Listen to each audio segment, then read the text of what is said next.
high correlation that women that develop gestational diabetes and then gain weight later, diabetic.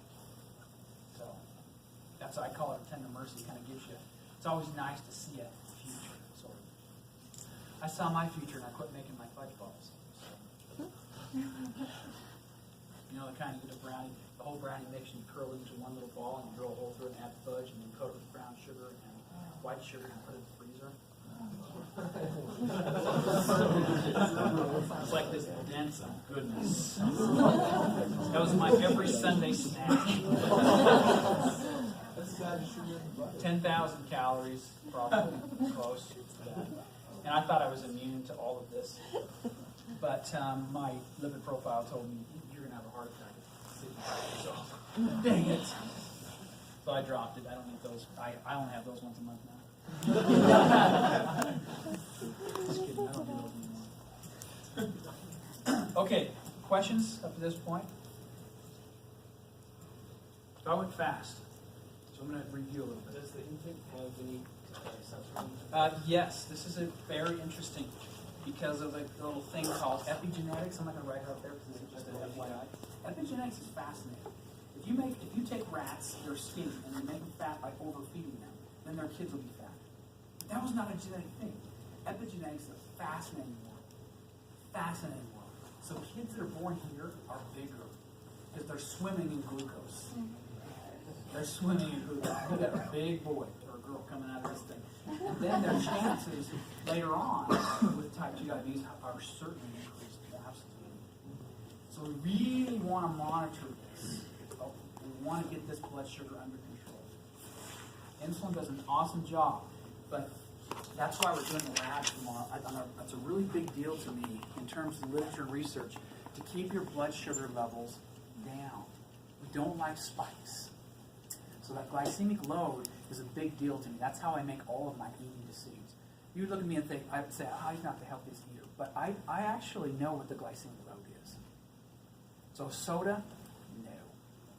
Soda rare. I drink soda maybe once every 4 or 5 months, and it's not very much. So I'm anti-soda guy because that is straight sugar. And the kinds of things that I like things with lots of butter. Fat is not your enemy. It's calories that are your enemy and a high glycemic load food. So got to be super careful with the kind of cold cereal you get. Super careful just eating plain white rice, plain white baked potatoes. Ooh, throw some stuff on there. Lower that glycemic load so you don't have pancreatic problems where you have issues with insulin. And we're going to test that tomorrow. I hope I'm right. If I'm not, it's probably you guys are busted. So you did something wrong. Well, fasted yesterday. You're going to do it again tomorrow. Hey, double fasting. I don't ever double fast.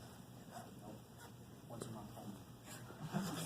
You call me and you have a heart attack, I'm going to say, count the one that I just did or count the new one I'm going to do in a month. I do not fast twice. I'll pray for you and then I'll fast again for you next month. I know it's probably going to be my downfall, but I'd rather pay double tithing than fast twice. I just nope. So if I can fast for 24 hours, anyone can do it, and I do it religiously because I want my frontal cortex to be super strong, so I don't have any issues with it. Fasting is the most powerful thing you could ever do. I've never met a kid who's stuck with pornography who can fast.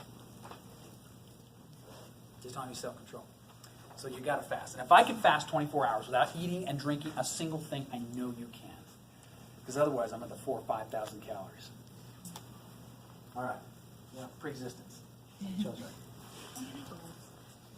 Let me recap. I'm not going to write anymore. I'm just going to recap your notes. Okay. So, diabetes mellitus is dealing with the inability to regulate glucose. The blood glucose stays too high for too long. Okay? In lab, we're going to test that. Your blood glucose should drop below, okay, so you don't freak out. Some of you, it may not work based on orange juice. We don't know what that is. But if you drink straight glucose, I am going to write, I like it. We're going to stick time 0, and every 30 minutes, we're going to test your blood glucose. Okay? This is your blood glucose. So we're going to start it, let's just say at 100. Okay? And at time 0, this is where you should make your mark somewhere around there. Then we're going to give you something. If we give you straight glucose, you should see something that goes like this. You can see a nice curve. Okay? It ought to go up, hopefully not higher than 180. But then it comes down. And as long as you're below 140 after 2 hours, then your insulin's working. This is how we test. If you're up above 140 after drinking straight glucose, you're pre-diabetic. That's how we diagnose you. You may not be diabetic based on this, but if you're above 140 after 2 hours, and believe it or not, we have been able to diagnose quite a few people with this test. It's very powerful. If you're drinking orange juice or swallowing oranges whole or whatever, you might be up here. You don't want to panic there. This is just for glucose. We don't know how your body's going to handle this, but we know that oranges aren't going to hurt you any. But then we're going to compare. And what we would expect to see maybe is if you eat a whole orange, maybe you see something like this. Okay? And then what we do to test the glycemic index or load is we just measure the area under the curve. We use some calculus. We take the area under the curve of glucose, we divide it by this, and it should give you a value. So the glycemic index for straight glucose is 100. That's what we use, is 100%. And then we divide it. So maybe oranges, whole, maybe they're only going to be 40 or something like that. I don't know. I don't know what they're going to be. We're going to test it out. But what if you see something that's like 140?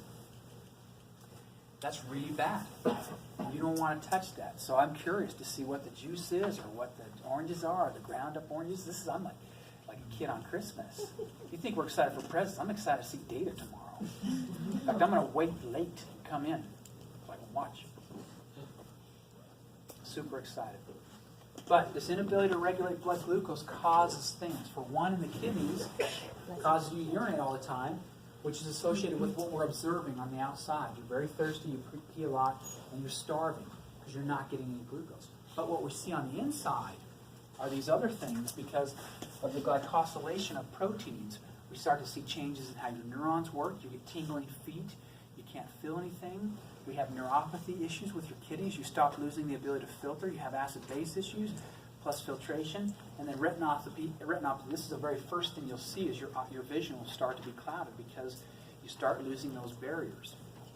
Now, over time, if you're constantly having those issues, what else is going to be affected indirectly? I'm going to write again. Blood pressure. So if you can't get your blood pressure regulated, then you're going to lose tissues, especially in the lower areas. Toes, feet, legs, they're going to suffer. You're not going to be able to heal those areas. If you get a blister, you may have to cut them off because of tissue damage. Larry H. Miller, type 2 diabetes, before he died, had to lose both his legs to try to save him. He just couldn't get the circulation. So it makes blood pressure an issue. Plus, you have compromised blood vessels. So the blood vessels aren't doing what they're supposed to be doing. It's leaking out, not filtering. This is an awful thing. And I just want to drill it into your heads a little bit. You do not want this. But what can you do about type 2 diabetes? You can prevent it. This is preventable. You do not want this. This is the disease of the obese and the disease of America. Type 2 diabetes. You do not want this. And the kind of obesity is different too. Abdominal obesity is the worst. Hip obesity is not so bad. That's good. So you can get obese on the hips. It's a lot different. The pear-shaped body is a lot more success than the apple shape or the adipose tissue up around this area. Testosterone in guys makes you get adipose tissue up here, so you got to be really careful there. It's fascinating. You can take a population of like Samoan people, and as long as they stay on the islands and eat their food, they can be big people and not have diabetes. They come over to America and they're big people, diabetes. So it's something with what we're eating and doing, glycemic load, glycemic index, the kind of sugar we give, and our lifestyle.